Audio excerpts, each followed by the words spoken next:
It brings blessing. And God is raising up a prophetic people in the earth.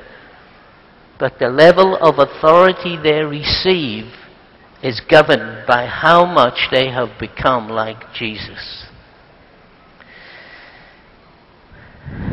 You see, in Luke chapter 9 and verse 54, it says, when his disciples, James and John, saw this, they said, Lord, will you let us command fire to come down from heaven and consume them like Elijah did?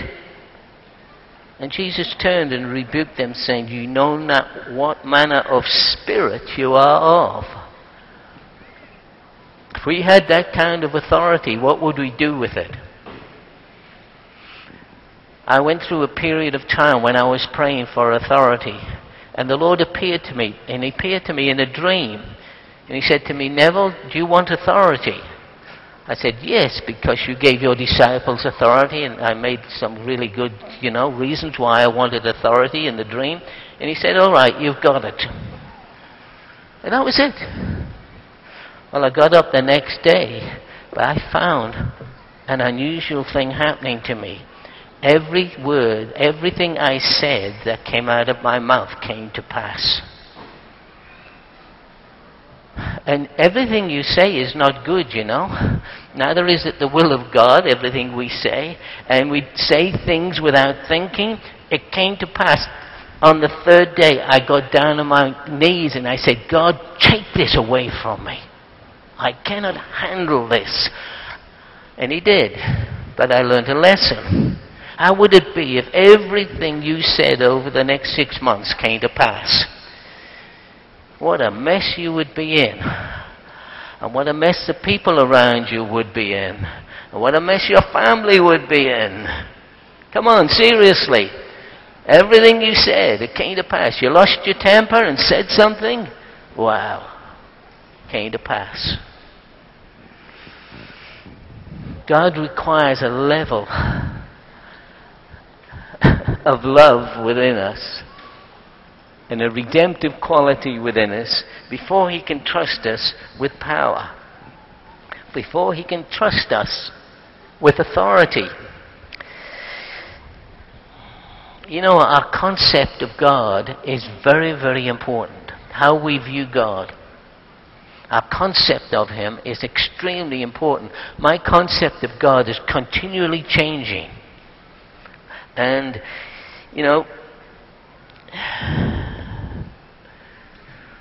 God's going to release his glory in the Philippines. There's no doubt about that. It is coming. It's not if. It's now written in stone. It's coming. The glory of God, the goodness of God, the blessings of God are coming to the Philippines. It is coming.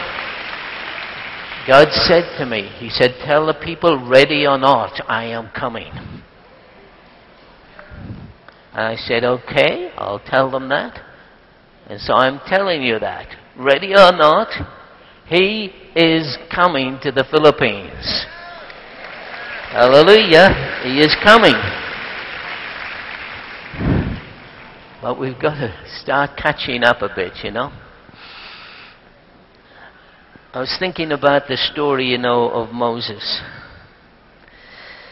Moses has got a happy life now.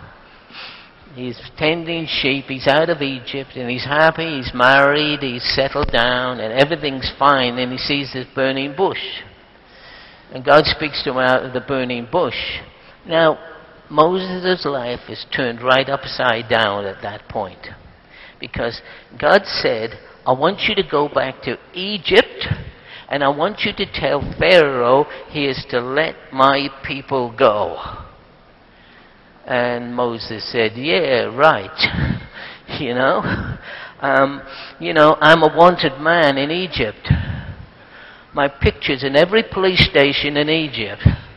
And you want me to go back there? He said, well, that's what I want you to do. Now, just get this in your mind. We've got one old man. He's now 80. He has a stick and he has a stutter. And God says he can't speak well, so he's an old man with a stick and a stutter, and he says, go into Egypt and confront Pharaoh. And Moses is thinking in his mind, right, yeah, that's, Lord, send Aaron. Let Aaron go. He can talk well, you know. And so God keeps putting the pressure on him. He said, Lord, you know. And Moses said, God, I don't even know who you are. I don't even know your name. And you want me to go there into Egypt? One of the mightiest military armies in the world, in Egypt at that time? And you want me to go there and confront Pharaoh? Who shall I say has sent me? You know? Exodus chapter 3 and verse 10. Come now, therefore, and I will send you unto Pharaoh, that I might bring forth my people, the children of Israel, out of Egypt. And Moses said, who am I, that I should go to Pharaoh, and that I should bring forth the children of Israel out of Egypt? Come now, therefore, he said, and I will send you to Pharaoh, that you mayest bring forth the people, the children of Israel, out of Egypt. And Moses said to God again, who am I, that I should go to Pharaoh, and that I should bring forth the children of Israel out of Egypt? You know, Moses is feeling very insecure at this point, because he realizes, although he doesn't know this God, he really doesn't know who's talking to him, he's very insecure because he's losing this battle. God's kept saying, you are to go, you are to go. And so he's feeling very insecure. And so then God said this to him in Exodus 3:13. He said, and Moses said to God, behold, when I am come to the children of Israel, and shall say unto them, the God of your fathers has sent me, and they shall say to me, what is his name? You understand, they had 10 major gods in Egypt. So they're saying, what do I tell them the name of this God is? You, who are you? And what shall I say to them? And God said, tell them this. My name, I am, hath sent you. I am that I am. Tell them, I am, has sent you. Now Moses is thinking, there's gods of the sea. In Egypt, there's gods of the air, there's gods of the land, there's gods of this, gods of that. And you want me to tell these people that a God called I Am is telling you, Pharaoh, to let these people go? Moses is really having problems with this whole thing. He's thinking, what kind of a name is that? Tell them I Am have sent you? You know, God had never up to this point revealed his name and who he was. We know the story. He goes, he does it well. Eventually, he confronts Pharaoh. 10 plagues come, which knocks off the 10 gods in Egypt. And finally, he lets the people go. Right. Now, Moses got another problem now, because he's got several million people heading into a wilderness with no water, with no food. You know, Moses' background was pretty good because he'd been brought up in Egypt in the Pharaoh's palace, who they had the mentality, we can do anything.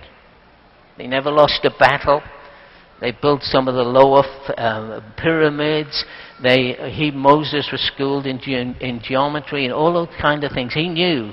And that was his background. But he said, this is really a difficult task. All of these million people, you want me to take them across this huge desert with no water and no food? And some of them have got little children, and you want me to do this, God? But God was insistent. So Moses said this, Exodus 30:12, and Moses said unto the Lord, see, thou sayest unto me, bring these people that thou hast let me know, whom will you send with me? He said, God, who's going to help me with this? Who are you going to send with me? I can't do this. Yet he has said, I know you by name, and thou hast also found grace in my sight. So Moses said, Lord, now I pray you, if I have found grace in your sight, show me your way that I might know you, that I might find grace in your sight and consider this nation is your people, they are not my people. So he's putting the whole thing back on God now. He's addressing God saying, if I found grace in your sight, you have to tell me now that you are going with us. Moses was saying, if you don't go with me, I'm not going. And secondly, he says, I need to know what you are like. What kind of a God you are. And so God says, my presence shall go with you, and I'll give you rest. And Moses said, well, if your presence goes with me, that's fine, because I've seen what you did with all of the plagues, but I still don't know who you are. I still don't know what your name means. And so he says this very famous words in Exodus 33:8, and he said, God, show me your glory. Show me what makes you different to all the other gods.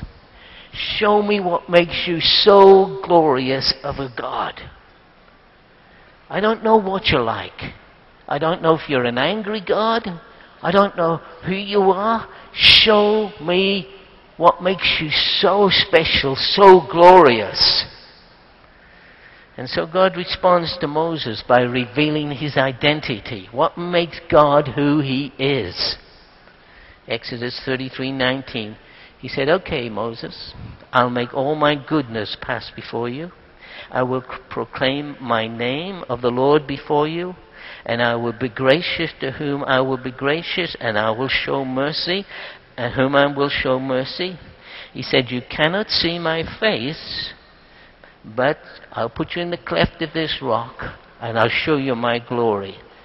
And Moses, in verse 19, he said, I'll make all my goodness to pass before you. Now stay with me, because this is important. And I will proclaim the name of the Lord to you. God is now linking his name to his character, to who he is. He is saying, I am all of these things. Exodus 34:5, and the Lord descended in a cloud and stood with him there and proclaimed the name of the Lord. And the Lord passed before him and proclaimed, the Lord is God.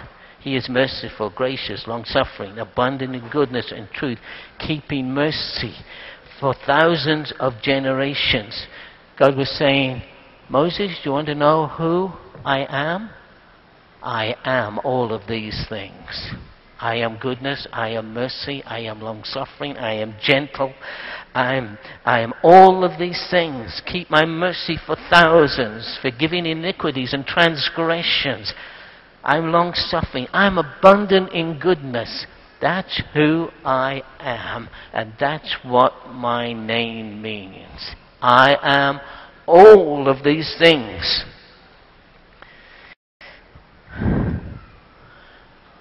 You see, we have a hazy understanding of what the glory is. The glory of God is just a manifestation of the goodness of God. Let me explain this to you. When you are manifesting the love of God, light comes out of you. It comes from your spirit. It's spiritual light. It comes through your body. And it comes out and it clothes you. When you manifest the love of God, when you manifest love, joy, peace, long-suffering, the light, these colors and this light and this smell comes through you. And it forms a cloud around you. That's when the Bible says the glory of the Lord is going to rise.